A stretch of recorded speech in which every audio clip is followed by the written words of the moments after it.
시편 119편은 총 절수가 176절에 이르는 전체 성경 중에서 절수가 가장 긴 장문으로 되어 있습니다. 히브리어 알파벳 순서에 따라 8개 절을 한 연으로 하여 총 22연으로 구성되었습니다. 마치 잘 짜여진 직물처럼 8절씩 22연을 히브리어 알파벳을 따라 모든 행과 연이 하나님의 말씀으로 촘촘히 수놓아진 장대하면서도 그 주제가 가장 선명한 시입니다. 시편 119편의 주제는 말씀 사모에 대한 열정과 구원의 간구입니다.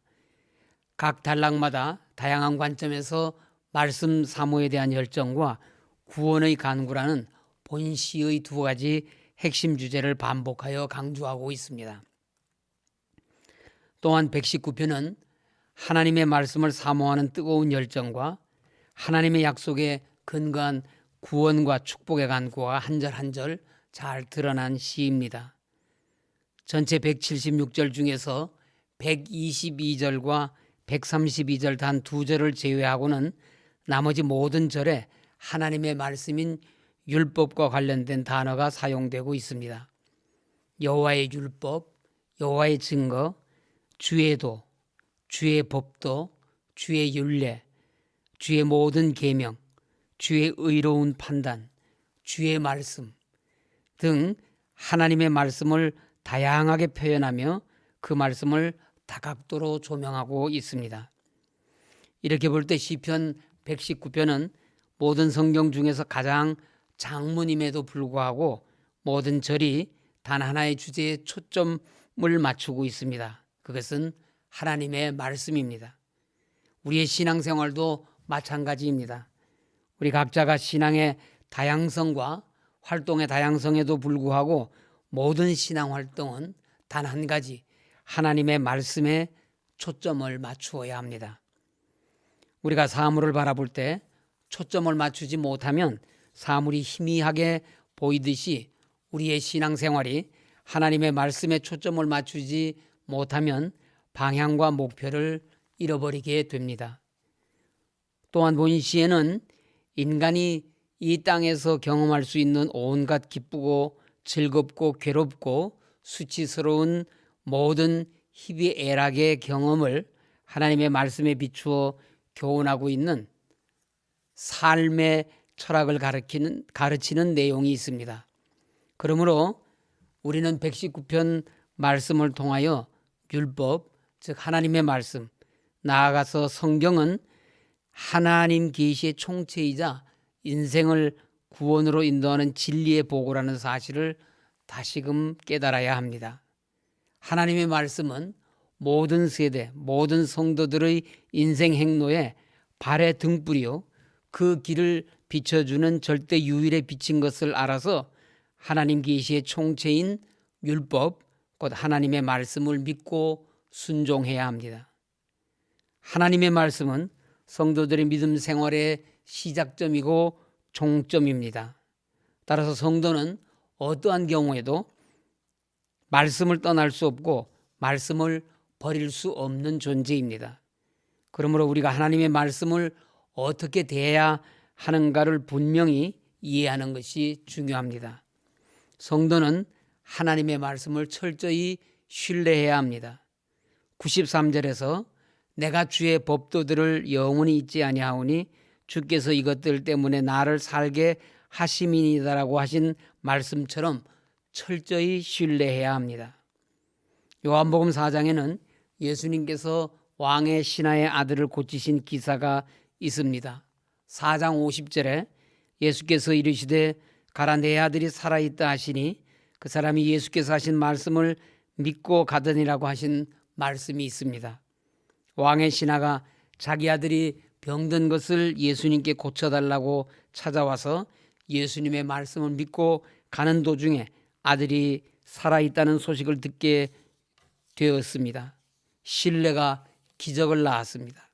하나님의 말씀을 순종해야 합니다. 본문 101절에 내가 주의 말씀을 지키려고 발을 금하여 모든 악한 길로 가지 아니하였음이라고 한 말씀과 같이 끝까지 순종해야 합니다. 누가복음 5장 5절에서 밤새도록 수고하였으나 고기를 잡지 못한 베드로가 깊은 곳에 그물을 내려 고기를 잡으라고 하시는 예수님의 말씀을 듣고 말씀에 의지하여 내가 그물을 내리리이다라고 순종하여 그물이 찢어질 만큼 많은 고기를 잡지 않았습니까? 순종은 기적을 낳습니다. 우리는 하나님의 말씀을 간절히 사모해야 합니다.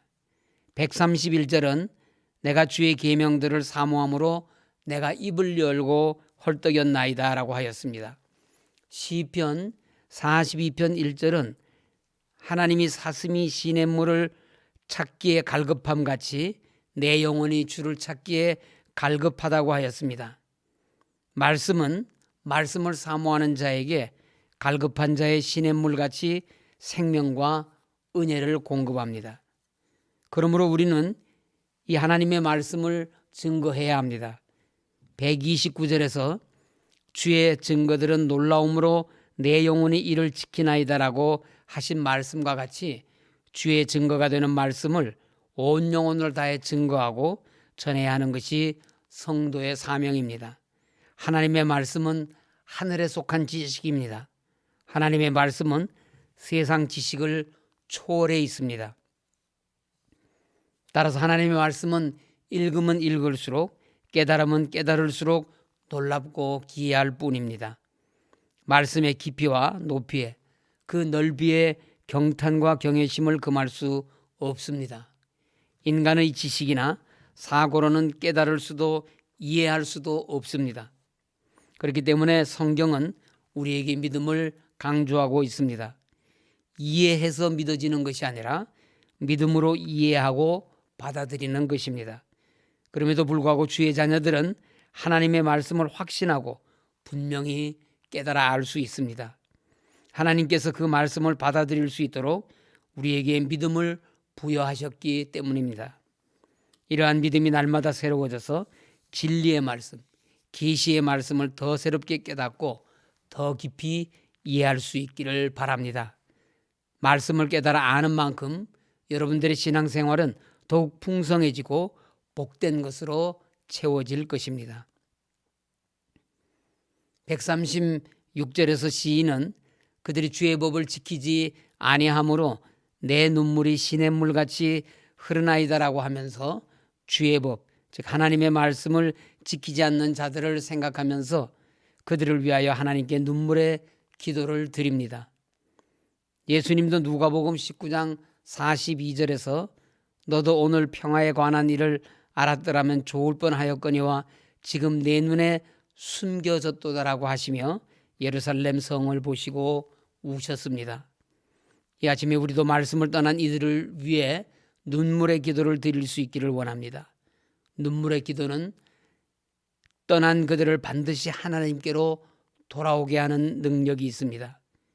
마지막 22연에 해당되는 169절부터 176절에서 시인은 하나님께서 자신으로 하여금 주의 말씀을 온전히 깨닫게 해 주시기를 간구함으로써 본 시편을 마무리하고 있습니다. 169절에서 시인은 여호와여 나의 부르짖음이 주의 앞에 이르게 하시고 주의 말씀대로 나를 깨닫게 하소서라고 하며 자신의 부르짖음이 하나님께 상달되기를 간구하고 있습니다. 하나님은 고통당하는 자기 백성의 부르짖음을 외면하지 않으시고 반드시 응답해 주십니다. 그렇기 때문에 기도는 시작하는 것으로 충분하지 않고 계속하는 것으로도 충분하지 않으며 기도는 응답하실 때까지 해야 합니다. 너는 내게 부르짖으라 내가 네게 응답하겠고 네가 알지 못하는 크고 은밀한 일을 네게 보이리라고 하나님께서는 예레미야 33장 3절에서 약속해 주셨습니다. 그러므로 고난이 있을 때 우리는 하나님의 말씀에 의지하여 하나님께서 약속하신 말씀대로 응답하실 때까지 하나님께 부르짖어야 합니다. 너희 중에 고난당하는 자가 있느냐? 그는 기도할 것이오라고 야고보서 5장 13절에서도 말씀해 주셨습니다. 하나님은 말씀하신 것을 반드시 지키십니다. 신실하신 하나님, 시건치 않으시는 하나님은 약속을 지키시고 우리 기도에 응답하시는 약속의 하나님이십니다. 그러므로 우리는 하나님의 말씀을 믿어 주의 말씀대로 기도하고 주의 말씀대로 진리를 깨닫고 주의 말씀대로 구원받는 성도들이 되어야 합니다. 시인은 이른 양같이 내가 방황하오니 주의 종을 찾으소서 내가 주의 계명들을 잊지 아니함이니이다라는 176절 말씀으로 시편 119편을 마칩니다. 시인은 광야에서 목자를 잃고 온갖 위험에 처해 있는 양에게 자신을 비유하고 있습니다. 양들은 목자 없이는 한시도 바른 길로 갈 수가 없을 뿐만 아니라 자신을 보호할 수 있는 능력도 없는 존재입니다. 그럼에도 불구하고 양들은 각기 제 길로 나아갑니다. 하나님을 떠나 자행자재하기를 좋아하는 인간의 모습을 목자를 떠나 자기 마음대로 가기를 좋아하는 양에게 비유한 말씀입니다. 성도들은 하나님을 떠나서는 한순간도 안전하게 존재할 수가 없고 바른 길로 갈 수가 없음에도 불구하고 죄악된 본성으로 인해 생명의 길로 인도하시는 하나님의 말씀에서 떠나 죄악 속에서 유리방황하곤 합니다. 하나님의 말씀에 떠나 유리방황하는 인생이 할 수 있는 유일한 일이란 참 목자이신 하나님께서 자신을 찾으시도록 부르짖는 것밖에 없습니다. 하나님을 떠난 자는 자력으로는 다시 하나님께 나아갈 수 없는 존재입니다. 오직 자기 백성을 사랑하시는 하나님의 긍휼과 은혜로만 가능한 것입니다. 하나님은 자기 백성을 어떻게 찾으십니까? 목자가 양의 몸에 찍힌 화인을 보고 자기의 양을 확인하듯이 하나님은 성도들의 마음에 새겨진 하나님의 말씀의 인을 보고 그가 자기 백성임을 확인하십니다. 오늘도 주의 말씀을 우리의 신비에 깊이 새겨 주님께서 우리를 찾으시기 위해 이 세상에 다시 오실 때 주님 안에서 발견되는 우리 모두가 되시기를 간절히 소원합니다.